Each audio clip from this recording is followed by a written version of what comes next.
All right, ladies and gentlemen, welcome to another episode of the Irrational Confidence Podcast. We're talking college football, and it's summertime. It's time to go on those vacations. It's time to take a break from all of the school, whether you're in college, whether you're still in normal school, or whether your kids are home for school.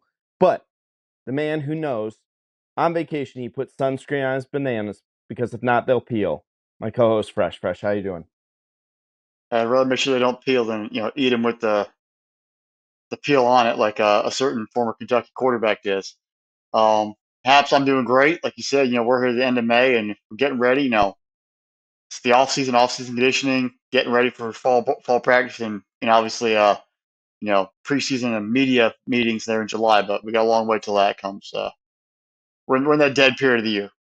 Yeah, it is the dead period of the year, so it's fun for us to do this and kind of take a look back. So, what we decided to do for this week's episode was we are going to rank our top.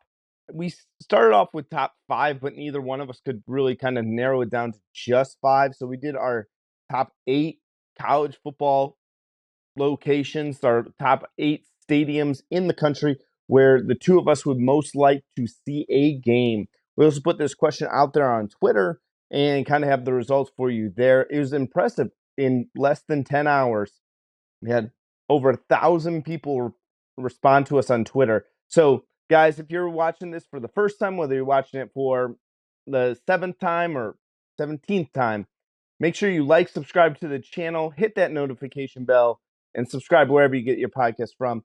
So, Fresh, I don't know if you want to go first. Do you want to go from 8 to 1, 1 to 8, however you want to do this, but start going down the road. I think we have both our number ones are the same. So let's just start from 8 and work our way through.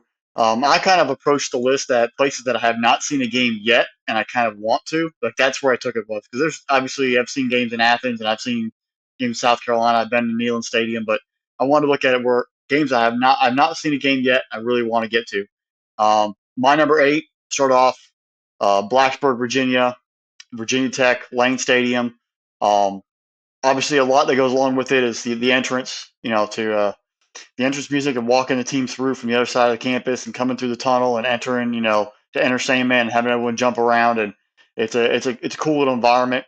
That's a place that I want to see a game. Hopefully, it'd be a night game if I was going to do it. But it's just it's a cool little environment there that's sort of set up. The fans are there. The tailgating's good. Out there in the out in the Upper Blue Ridge Mountain area. Um, it's just it's a kind of vibe.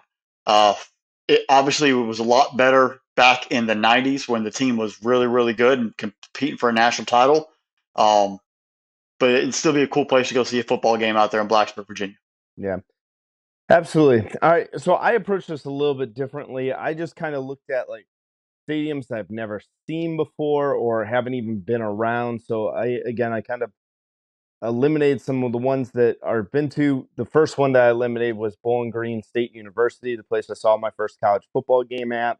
So that unfortunately couldn't make the list, but there are some fun stories about at doing a football game at Bowling Green with our producer Drew. But my number 8 is all the way out in Idaho. I had Albertsons Stadium for Boise State, the Big Blue, holding the smallest stadium on my entire list, holding only 36,000 plus in that stadium, though. I just want to see it for the sheer difference of something else. It's something that is completely unique to college football. I know like other programs have like dyed the field red now instead, but Boise State is the first one. They used to have the golden retriever go pick up the kickoff tee. I just think it'd be a cool place to see a game. It's a different vibe. The end zones are kind of open there, and the Smurf turf was the original. You gotta have that one locked in. Yeah, absolutely. I think it'd be really cool to see Boise State there. I just don't know who I'd want to see them play out that way. And I think at that point, really, I mean, you're there for that experience. So I don't think it really matters who the opponent will be. Yeah. All right, Fresh, who you got for number 7? Number 7, I want to go out to Lincoln, Nebraska, Memorial Stadium. They sell that stadium every single game, every single year, decades upon decades. It's a great fan base. They've seen some really good football and they've seen some really bad football lately. But I think just the environment of going out there, hanging out with them, being part of the Husker Nation for a day, and then also doing some amazing tailgating with all the fans there in Lincoln would was pretty awesome. Um, they've witnessed it. They've partied it down. They know how to do some barbecue, and obviously, I'm sure corn is heavily involved in their tailgating practices. But just to be out there for that and for the football game itself in that stadium and that history will be pretty cool. Yeah, I mean they love their football out there in Lincoln, Nebraska. Hopefully, it's going to get better out there with Matt Rule taking over, and we'll see what happens out there. I I mean, I asked you off air. I said, "Well, why Memorial Stadium? Why Nebraska?" And I get it. Fans go out there in record numbers and sell out every single game, but it did not make my list. I don't even think it registered for me. And you got to kind of give them credit though. They're either they like to torture themselves by watching a lot of bad football and continue to show up, or they want to make a statement to the university that they sell out no matter what, and they need to put a better product on the field. So it's kind of be bonding with them in that situation. Right. I definitely think I have a soft spot for Nebraska fans just because of what they've been through, especially the last couple of years. My number 7 stadium is Camp Randall Stadium for the University of Wisconsin, just because, I can still remember one of the first, like, I don't even know where you kind of classify the song Jump Around by House of Pain. I just remember, like, as a kid being that one of the first like really pump up songs, you just kind of jump around with it on it. I want to experience something along those lines. So every single one that I wound up picking has some sort of experience that goes along with it. And that's just something I want to do when I go to a college football game. Wisconsin's always been one of the scariest places for me to see my team go in and play. I always get nervous anytime Ohio State had to go into Wisconsin, especially playing the Badgers at night. Scared the living bejesus out of me, so I don't really. I was like, that's a tough one. So really, though, the jump around tradition's the big reason why I want to go over there to see Wisconsin. Plus, one of the oldest stadiums, if not the oldest stadium, because it depends on what you're looking at here. Originally, it sees like the very basic of the field dates back to 1895. The newer stadium is 1917, so it kind of like depends on who you want to look for. But that would be a really cool history to see Wisconsin. I mean, I think it's pretty cool that the jump around is that the marketing team for the Badgers at the time, they asked the football players, like, what kind of song would you want for this week's game? And some of the players got together at a bar, and after about 10 pitchers, they narrowed the list out of House of Pain, Jump Around, and they played it once, and the stadium started shaking, and they made it a weekly tradition and just carried on from there. I think that's just having that buy-in is pretty cool. Yeah, absolutely. And the fact that you register for an earthquake for it. All right, Fresh, who's your number 6? We actually have the same number 6, I think.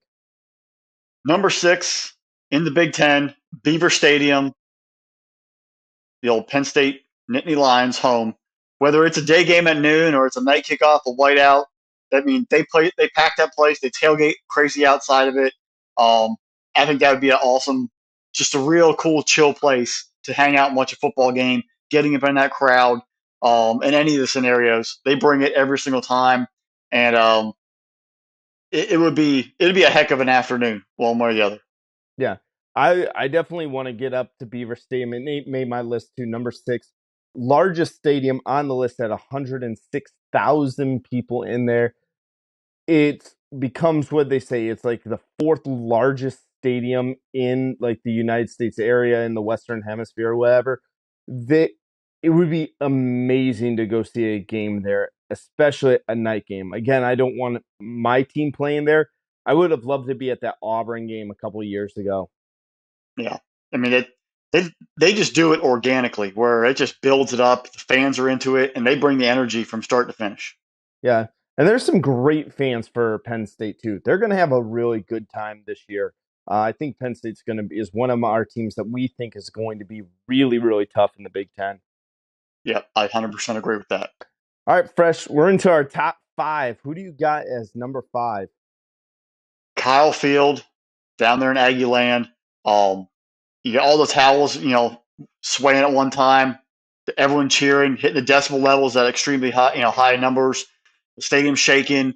The march on of the cadets and the band. Just the tradition of reveille out there and everything on campus. Yes, they can be kind of weird. Midnight yell, I will say, is very, very strange and very weird. And last year, as you all probably saw the videos, their midnight yell leaders were doing some really, really strange stuff. But the stadium itself, pretty cool. And I'd want to go there for a football game and sort of watch the entire thing sort of transpire. Yeah, that's the midnight yell is the only thing that like holds me back with Kyle Field. Like everything you said with Kyle Field, I'm like, yeah, that'd be cool. That'd be cool. See all the cadets doing like the waving back and forth type of thing. But I saw too many of the midnight yell videos that I They was were like, cringeworthy. I don't think I can do that. But Fresh, my number 5 team is Alabama, or five places. Bryant-Denny Stadium for Alabama. And really, this to me is just a historical thing. Like the fact that I could sit there and say all of the greats that have come and played on this field since 1925. Um, again, originally 1925, 1929, depending on who you look at and what information you're getting from here. But I really found the idea of like the history of Alabama really fascinating to me and wanting to see a game there, going the fact of a guy like Bear Bryant, who is maybe considered the greatest college football coach of all time. Uh, the fact that he played there. I also think about the scenes from Forrest Gump and in there, and that's just another reason why I was like, that would be kind of awesome to see. And it just looks like a gorgeous stadium from the outside, man. I really, really think it's just such a cool place. I mean, if I was going there first, it'd be Dreamland Barbecue. Hit that up and then make yourself in the stadium. But um, the scenes from Forrest Gump are definitely enjoyable to watch inside that stadium. All right, Fresh. Number 4, who you got? I got a game. I got to see a game in the big house. I don't care who Michigan's playing. You got to see a game in the big house. Go up there to Ann Arbor, hang out in the city. A nice little college town. But just seeing the game there in that 100,000 plus. Um, Hopefully, watching them lose would be make it even more of an enjoyable stop. But just being up there in general and watching game in the big house is pretty cool. Yeah, I've been to Ann Arbor. I've never been to an actual game. I've been to the stadium. It was during the week there. Ann Arbor is a nice little town to be in. I'll say some other stuff that we'll keep this a family friendly podcast right now. But there are things that you say about Ann Arbor being a very, very dirty, dirty. I'll stop there. But anyways, it is a really cool stadium to see. People don't understand like when you're standing outside the stadium how short the stadium looks from the outside. It's not this behemoth, massive, towering stadium up that you think that the big house is. It kind of is. You're like, wow, that doesn't look like it holds 100,000. But then you see like it goes down into it, and you're like, oh my gosh, it's incredible. It's kind of like you take a sandwich and they kind of smush it so it pushes it out instead of up. It's a very large and wide stadium. Absolutely. Fun town though. Fun town. All right, my number 4 is Kinnick Stadium, all the way out there in Iowa, and this is one that I don't know. I get sentimental about, and realistically, it is what is really special. Is it the pink locker rooms or anything like that? No, it's not that. It's just it always looked like a cool place to do a game. But I want to give a lot of credit to like a guy like JJ McCarthy.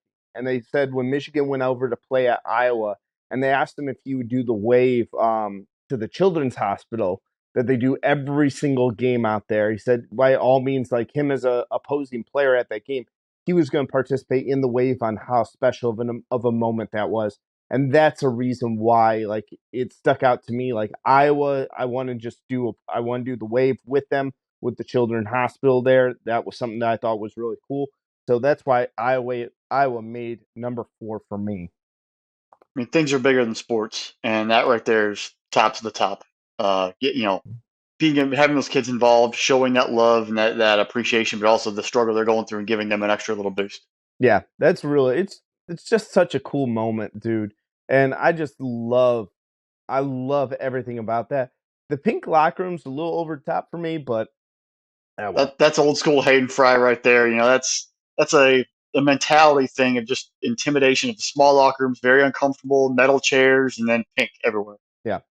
All right, what do you got for our top 3? Top three, I want to see a game at the shoe. Get me to Columbus, go in there, let's watch a game. The whole thing, not just like watch the game there. It's see the script Ohio, the band, the whole event is what it's all really about. But it's being a game there in Columbus and watching the game, um, it's just to have it on the bucket list of checking it off. But I think that'd be pretty cool. Yeah. the band is worth like the admission for half of it. Like that's the one time you go to a college football game and you have to like I've been to a couple of college football games. You show up about 15 minutes before kickoff. Like for an Ohio State game, you have to be there a good 30, 45 minutes early just to see what the band's going to do on that part as well. Swatching script, you don't leave for halftime. You get to see whatever amazing halftime performance. Guys, if you've never seen the Ohio State marching band, the best damn band in the land, on their halftime shows. Go on the YouTube, check it out. They're really, really awesome there. But again, it's such a cool place, and the tailgate's fantastic over there. You know, you have the Buckeye Row going through the Buckeye trees over there, so you understand what that's like. But really cool environment. I love the horseshoe on that part. Mine, I'm gonna go with here fresh. So my number 3 is Baton Rouge at night. LSU, Tiger Stadium, 102,000 people. The smell of crawfish boiling in there, gumbo, what have you, barbecue. I don't know. You know the food scene for LSU way better than I do. But I just kind of want, and this is like how I imagine, like if I was at a Tiger Stadium game, I want to be there at night with a pair of headphones on and like listening to the like ABC nighttime broadcast. Like, we're live from Tiger Stadium, LSU at night. Welcome to Death Valley, and just hear Brett Musburger or who's the other guy I'm trying to think of? Not Oh, Musburger.